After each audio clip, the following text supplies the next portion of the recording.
But Jason, what should I focus on?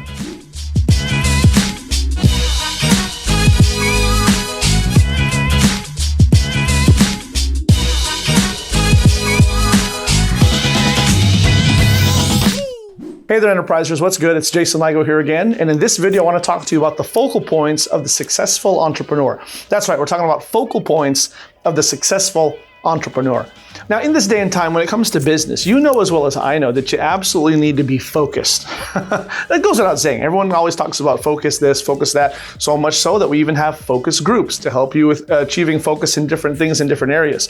As an entrepreneur, online or offline, really doesn't matter, but in both cases, it's important to determine the things on which we should focus. In other words, again, what do I focus on? What are the biggest things that I should focus on that'll help me create a successful business, become a successful entrepreneur, make an impact that's gonna last, and make me have work that I'm gonna be proud of. Let's go ahead and dive right in. I got 3 tips for you in this regard. Let's go.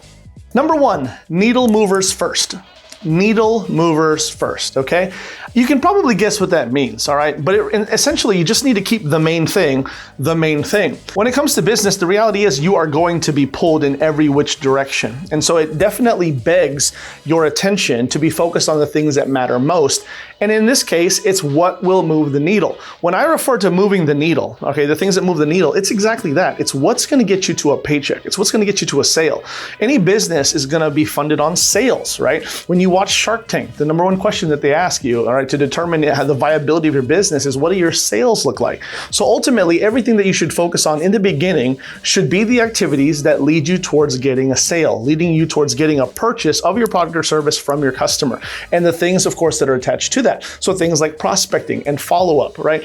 Content creation, attention gathering, anything along these lines, marketing and conversion. Ultimately, that's what equals sales. Anything outside of that needs to become secondary. So this would be things like your logo, and branding, whatever that means. Again, I say that in jest and I say that lightly because as a marketing expert and as a coach, I definitely am teaching people how to brand themselves. And I'm definitely not going to negate the validity and the importance of doing so, but it comes in second to making sales and everything attached to that. Okay, if it comes down to making sales or working on your logo, focus on making sales. This is what pays you and gets you the funding to go ahead and pay for a new logo. Okay, things like that. I think you get the idea. Number 2, singularity of focus. Singularity of focus, okay? This is a little bit deceptive because when you're talking about, what should I be focusing on? Here, the answer is in the question, right? In terms of what do I focus on? Should I focus on this particular activity? And I'm gonna tell you just to focus on making sure that whatever you do focus on, which we've already identified one of them being sales, wherever it is that you choose to put your focus, leave it there. It's so easy to develop what's called squirrel syndrome, okay? And I think you get the idea with the illustration. If you think about squirrels, they're not really focused on anything. They just kind of scurry about and they're trying to run this way and that way and chase this nut and chase that rodent and everything in between. And they're running around everywhere. If you think about a squirrel, it's very hard to keep track. The idea is if you look at a squirrel or someone chasing a squirrel, it'll get you dizzy already just looking at it, okay? And that's what happens when you don't have singularity of focus, okay? And so in your branding and in your marketing and in your sales and in your follow-up process, think about what is the focus here?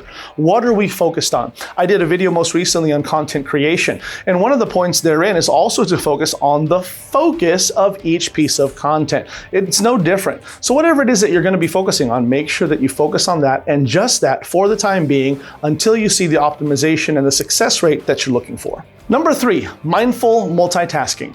Mindful multitasking. Now, if you go and look at any of my videos in the past, you're going to find that I am staunchly against multitasking as it is generally accepted. And the reason for that is because I think that multitasking overall does more harm than good. The idea that you can sit here and do a million different things at the same time, I just don't think that does anyone justice, and I don't think it's very practical. The reality is we're only born with 2 eyes and 2 hands and 2 legs, most of us anyway. Okay, so anything outside of that just bends the scope of reality just a little bit. And so I'm a big proponent of, again, singularity of focus, of doing one thing at a time, but that's not to say that you cannot still multitask in terms of achieving multiple things in a single day. I would just challenge you not to do it all at the same time. So be mindful about how you multitask. Here's what I mean. For me, I have a very, very busy schedule, okay? If I come into the office one day and, by the end of the day, I definitely have several different things that I want to make sure that I have accomplished by the end of the day.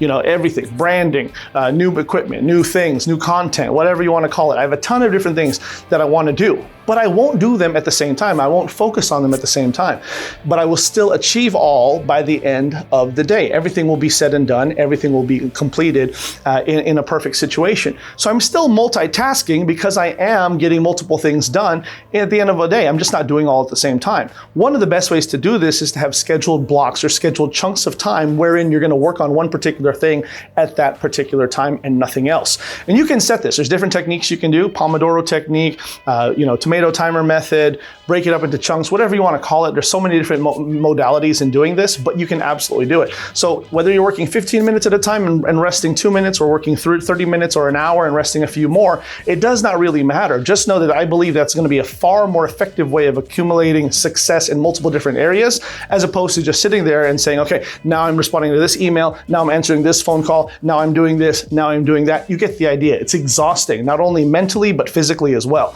Instead of doing that, use your good old-fashioned calendar, all right? Pull up a calendar app or a time management app on your computer or on your cell phone and work in scheduled chunks and say, this is what I'm going to work on here, this is what I'm going to work on here, and by the end of the day, I promise you'll be amazed at the results.